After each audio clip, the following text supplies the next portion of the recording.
Paano i-link or paano i-connect ang ating GCash Visa card sa ating GCash account? Sa video na ito mga katropa ay tuturo ko sa inyo kung paano i-link or paano i-connect ang bago nating order na GCash Visa card sa ating GCash account. Unang-una mga katropa, open lang natin ang GCash application at mag-login. Pagkatapos mga katropa, kapag na-open na natin ang ating GCash application, i-click natin itong profile natin, itong profile. Tapos i-click itong My Link Accounts. Ito mga katropa, My Link Accounts. Click natin. At i-click natin mga katropa itong GCash card. So ngayon mga katropa, dito scroll down mo lang. Hanapin mo lang itong Link My Card. Ito mga katropa, Link My Card.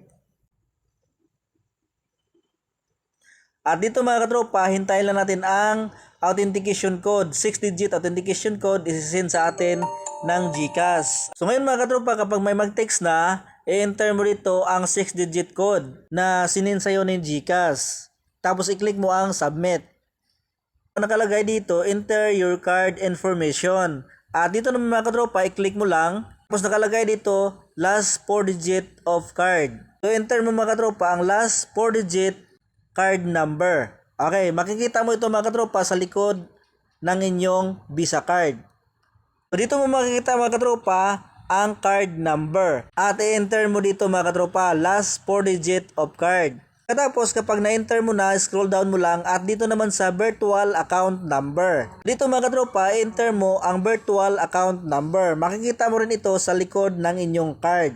So ito mga katropa ang virtual account number. 12-digit reference number po yan. So enter mo ang 12-digit. Huwag mong isama ang letter. So ulitin ko, makikita mo ang card number sa likod ng inyong Visa card at ang virtual account number makikita mo sa likod ng inyong Visa card.